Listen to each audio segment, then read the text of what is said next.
Adlaw nga Huwebes karon mga kaigsuunan, petsa 15 sa bulan sa Abril tuig 2021. Ang pagbasa kinutlo gikan sa Ebanghelyo sumala ni San Juan, Kapitulo 3, versikulo 31 ngadto sa 36. Siya nga gikan sa langit labaw sa tanan.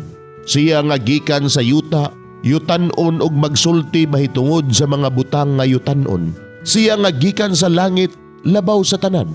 Nagmatuod siya sa iyang nakita og nadungog, apan walay mituo sa iyang gisulti.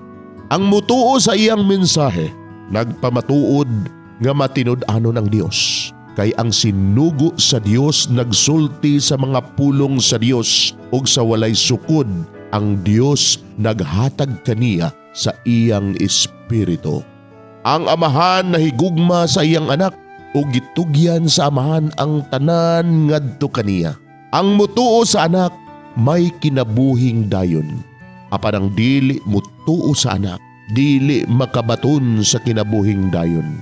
Magpabilin hinuon kaniya ang kapungot sa Dios hangtod sa kahangturan.